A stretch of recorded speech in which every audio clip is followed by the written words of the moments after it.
Hello everyone, সবাই কেমন আছো? আশা করছি সবাই খুব ভালো আছো, আর আমরা তো সবাই খুব ভালোই আছি। আজকে হলো আমার ট্রাভেল ব্লগের পার্ট 2। আগের দিনকার যে ব্লগটা ছিল সেই ব্লগে আমি তোমাদের সাথে শেয়ার করেছিলাম সাধক বামাখ্যাপার জন্মস্থান, সে জায়গাটা গিয়েছিলাম, আর তার সাথে রাঙামাটি ওয়াটার পার্ক। দুটি জায়গায় আমাদের খুব ভালো লেগেছে। তারপর রাঙামাটি ওয়াটার পার্ক থেকে বেরিয়ে এখন সোজা চলে যাচ্ছি তারাপীঠের উদ্দেশ্যে। আর তারাপীঠ যাওয়ার পথে রাস্তার দু সাইডটা এত ভালো লাগছে, মানে দৃশ্যটা খুব সুন্দর লাগছে। তারাপীঠ এমনিতেই এমন একটি জায়গা যেখানে সবসময় মানুষের ভিড় লেগেই থাকে, বিশেষ করে ট্যুরিস্টের ভিড় লেগে থাকে। আর এই দেখো, রাস্তার দুটো সাইডে লজ এবং হোটেল এত বেশি পরিমাণে বেড়ে উঠেছে যে কোনো জায়গা আর মনে হচ্ছে না ফাঁকা থাকবে। নতুন কনস্ট্রাকশনের কাজও এখানে চলছে। তারাপীঠ যাওয়ার ইচ্ছা আমার বহু দিনের ছিল। আমি আমার ইউটিউব চ্যানেলের প্রথম ব্লগ তারাপীঠ থেকে শুরু করেছিলাম।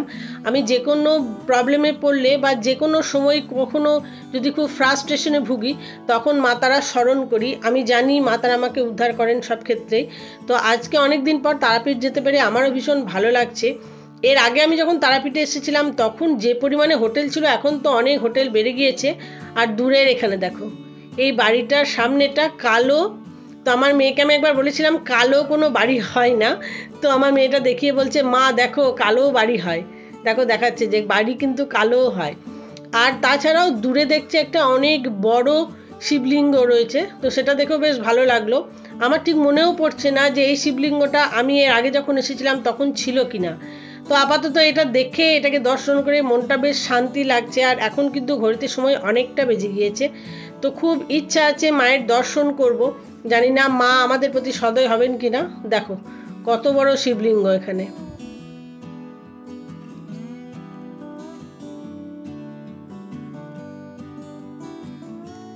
রাস্তার দু সাইডে এই যে গাড়িগুলো দেখছো, এগুলো সমস্ত কিছুই সাইট সিন করানোর জন্য গাড়ি। মানে তোমরা যদি তারাপীঠে এসে সাইট সিন করতে চাও, এই সমস্ত গাড়িগুলোর সঙ্গে সঠিক দাম দর করে নিলে তোমরা আদার্স যে জায়গাগুলো আছে সেগুলো ঘুরে আসতে পারো। যেমন নলাটেশ্বরী, নলহাটির নলাটেশ্বরী, তারপর বীরচন্দ্রপুর, এই সমস্ত জায়গা তোমরা ঘুরে আসতে পারো। তবে সেক্ষেত্রে দাম দরটা একটু তোমাদের নিজেদেরকে ঠিক করে নিতে হবে। আর সুন্দর সুন্দর রঙের হোটেল। আর আজকের ওয়েদারটা তো কেমন সেটা তোমাদেরকে আগেও বলেছি, এখনও বলছি, যে আকাশে রোদ খুব একটা নেই, বেশ ভালো ওয়েদারটা, খুব একটা গরম নেই, বেশ ভালো সুন্দর ওয়েদার। আর এই যে দ্বারকা নদ, এখন জল আছে প্রচুর পরিমাণের। ঠিক আছে, তো সবার আগে আমরা যাব মুন্ডমালিতলা, চলো সেখান থেকে ঘুরে আসি। দেখো চলে এসেছি মুন্ডমালিতলায়। এই যে স্টেজের মতো এই জায়গাটা দেখছো, আটচালার মতো, এখানে আমার মেয়ে প্রোগ্রাম করে গিয়েছে। আমার ফার্স্ট ব্লগ যেদিন থেকে শুরু হয় সেদিন আমার মেয়ের এখানে প্রোগ্রাম ছিল, সেই হিসাবেই এসেছিলাম। আর এদিকে মুন্ডমালি মায়ের মন্দির। চলো মন্দিরের ভিতর থেকে একটু ঘুরে আসি আর তোমাদেরকেও একটু দেখিয়ে নিয়ে আসি। এটা শোনা যায় যে মুন্ডমালি মায়ের মন্দিরে যদি কেউ মনের ইচ্ছা নিয়ে আসে, মা নাকি তাকে কখনোই খালি হাতে ফেরান না, মা কখনোই তাকে নিরাশ করেন না। জায়গাটা বেশ পরিষ্কার পরিচ্ছন্ন এবং ঠান্ডা, মনের মধ্যে বেশ একটা শান্তি অনুভূত হচ্ছে। আর এই যে আমার রাজকন্যা এখন অনেক উঁচুতে একটি ঘন্টা আছে, সেটিকে বাজাবে। ঠিক আছে, আর এদিকে চলো আর কি আছে তোমাদেরকে একটু দেখাই।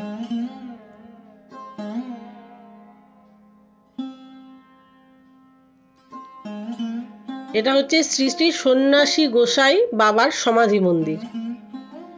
এই জায়গাটায় অনেকগুলো মন্দির আছে, একটু ঘুরে ঘুরে তোমাদেরকে দেখাবো। এটা সন্ন্যাসী গোসাই বাবার সমাধি মন্দির, এখানে সন্ন্যাসী গোসাই বাবার ছবি দেওয়া রয়েছে ভিতরে। আর এটা হচ্ছে মুন্ডমালি মায়ের মন্দির।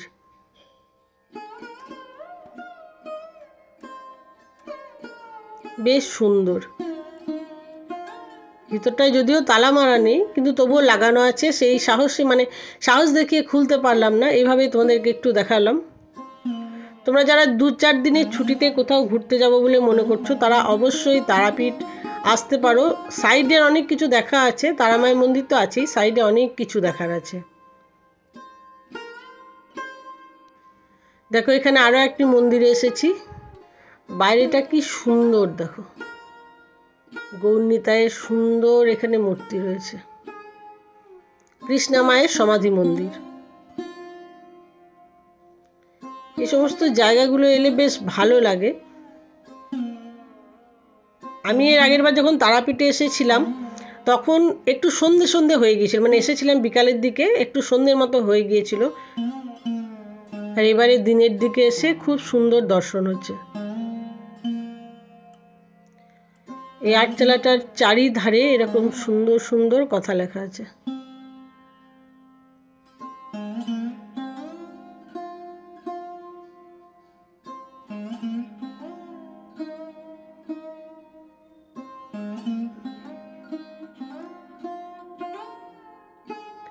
এখানে আশেপাশে অনেক ছোট ছোট মন্দির আছে, মানে রাস্তার দু সাইডে চলতে গিয়ে।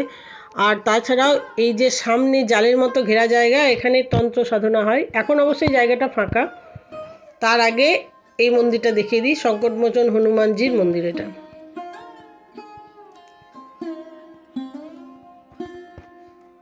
আর এই যে জাল দিয়ে ঘেরা এই জায়গাটা, এখানে তন্ত্র সাধনা হয়। এখন এই জায়গাটা পুরো ফাঁকা, এখানে এখন কিছুই হচ্ছে না। দেখো এই সময় জুহুর একটু খিদে পেয়েছে, আর এই তন্ত্র সাধনার জায়গাগুলো দেখিয়েছি বলে ওর একটু মানে মনটাও খারাপ, এগুলো দেখতে চায় না। তো ভাবলাম একটু নদীর ঘাটের দিকে যাই। দেখো এটা হচ্ছে মুন্নমালীতলা মহাশ্মশানে সতী মায়ের ঘাট। ওদিকে তোমাদের দাদা ভাই ছবি তুলছে, আর এদিকে আমিও একটু তোমাদের জন্য ভিডিও করছি। এই গাছটা দেখেছো, অনেক দিনের পুরনো গাছ। আর এই যে দেখো এখানে লেখাই আছে উত্তরবাহিনী দ্বারকা নদী তীরস্থ মুন্নুমালী মহাশ্মশান। চলো ভিতরটা একবার দেখে আসি। এখানে আরো অনেক মানুষজন এসেছে ভিতরে, সকলেই দর্শন করছে। বলা হয় এই নদীতে স্নান করলে নাকি গঙ্গা স্নানের মতো পুণ্য হয়। চলো তোমাদেরকে একটু দেখিয়ে নিয়ে আসি। এটা হচ্ছে দ্বারকা নদ, যথেষ্ট পরিমাণে জল আছে। এখন সাইডগুলো খুব সুন্দরভাবে বাঁধিয়ে দেওয়া হয়েছে, কিন্তু খুব একটা পরিষ্কার পরিচ্ছন্ন নয়, একটু অপরিষ্কার আছে, নোংরা আছে। বলা হয় এই দ্বারকা নদে স্নান করলে নাকি গঙ্গা স্নানের সমান হয়, এতই পবিত্র এই দ্বারকা নদ। দেখো এদিক থেকে ওদিকে গিয়েছে।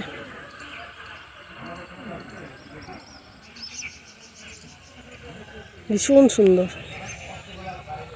একটা জায়গায় এলে মনে খুব শান্তি অনুভূত হয়। আর ওই দূরে আমার হাজব্যান্ড এবং মেয়ে, ওরা বেরিয়ে গেল। তো চলো এখান থেকে এখন আমিও বেরিয়ে যাব।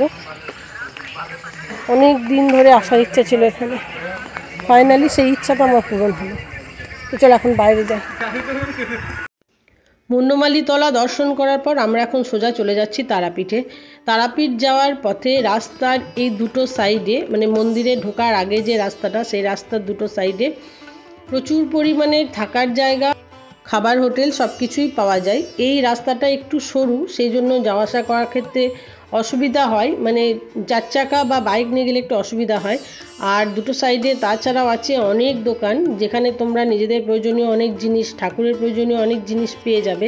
তাছাড়াও পেয়ে যাবে মায়ের পুজোর ডালা, সেই সমস্ত কিছু এখানে পাওয়া যায়। তবে হ্যাঁ, নির্দিষ্ট একটু দাম দর করে সব কিছু নেওয়াই ভালো।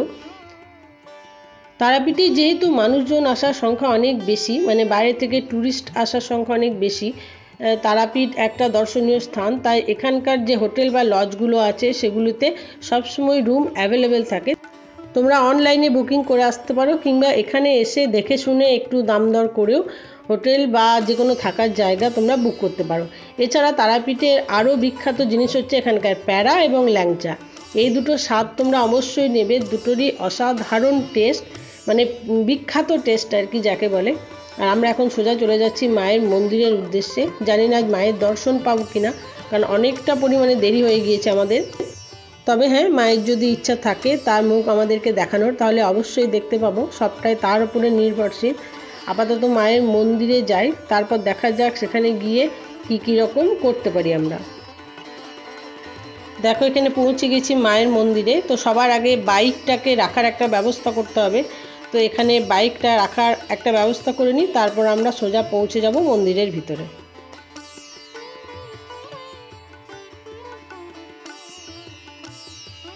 বাইক এবং নিজেদের জুতো দুটোই এখানে একটা দোকানের পাশে রেখে আমরা এখন মায়ের মন্দিরে যাচ্ছি। তো দেখো ওখানে বাবা এবং মেয়ে আগে উঠছে, আমি পিছন পিছন উঠছি। আর এই জায়গাটা কি সুন্দর, দুটো সাইড খুব সুন্দর, এখানে বিভিন্ন ছবি আঁকা আছে, তারপর গাছ আছে, আর এই যে মায়ের মন্দির।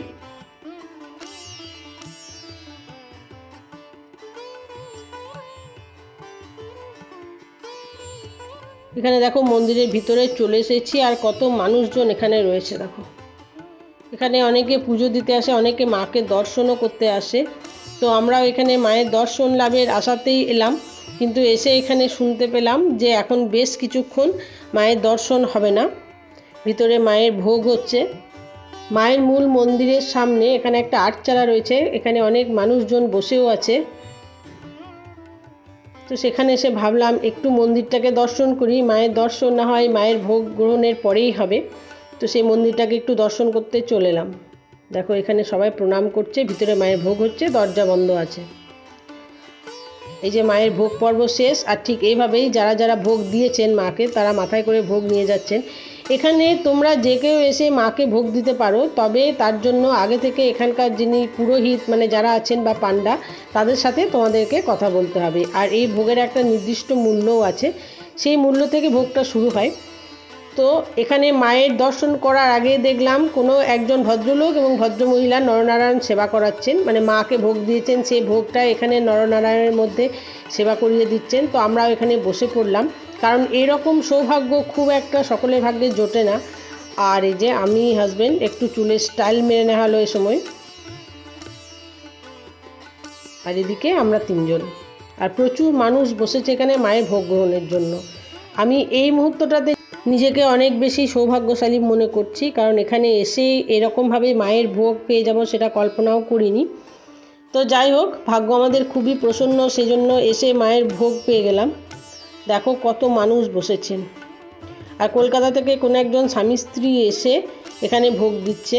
আর এই দেখো কত মানুষ এখনও ডালা নিয়ে যাচ্ছে ভিতরে।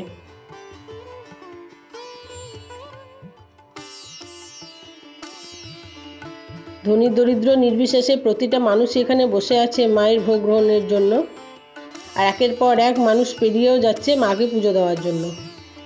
তো দেখো এখানে আমরা পাতা নিয়ে বসে পড়েছি, আর শেষ পর্যন্ত আমি এটা ভিডিও করতে পারিনি, তবে কী কী দিয়েছিল সেটা তোমাদেরকে অবশ্যই বলে দিতে পারি।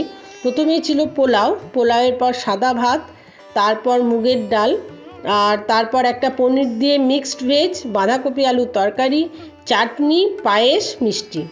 ও হ্যাঁ, এর সাথে ছিল মাছ, মায়ের এখানে মাছের ভোগ দেওয়া হয়, তো মাছের ভোগও দিয়েছিল। আর আমার হাজব্যান্ড যেহেতু একটু নিরামিষ খেতে পারে না, সেহেতু বারবারই বলছেন যে দেখলে আমি মায়ের কাছে এসেছি, মা বুঝতে পেরে গিয়েছে যে ছেলে নিরামিষ খেতে পারে না, সেই জন্য আজকে মাছের ভোগ দেওয়া হয়েছে। তো এই সমস্ত খাওয়া দাওয়া করে এখন যাচ্ছি মাকে একটু দর্শন করতে। আর এই যে জায়গাগুলো দিয়ে যাচ্ছি, এই জায়গাগুলো প্রচণ্ড স্লিপি, একটু ধরে ধরে যেতে হচ্ছে। তো চলো ভিতরে গিয়ে একটু মাকে দর্শন করে আসি।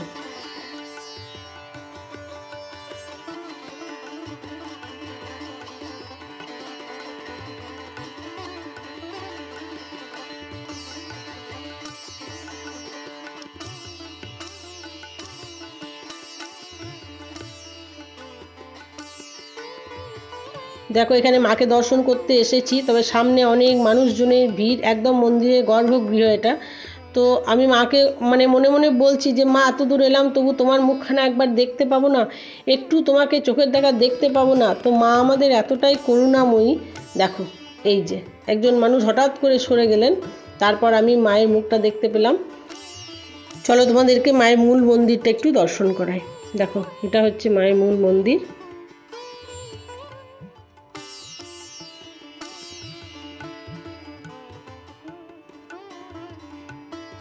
এখানে দেখো মন্দিরের বাইরে কত কি জিনিস বিক্রি করছে, মায়ের জবা ফুলের মালা, আরও অনেক কিছু পুজোর সামগ্রী। আর এই একখানা দোকান দেখলাম কাঁসা পিতলের, ভারী সুন্দর, কত সুন্দর সুন্দর জিনিস রয়েছে এখানে।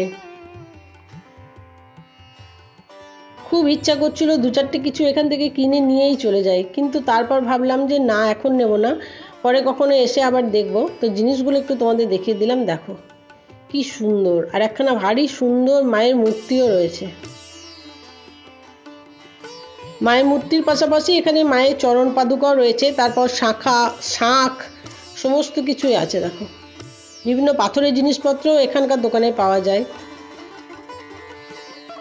এখন দুপুরের টাইম, তাই অনেকটাই দোকান বাজার বন্ধ। আর এখন যাচ্ছি মহাশ্মশানের উদ্দেশ্যে।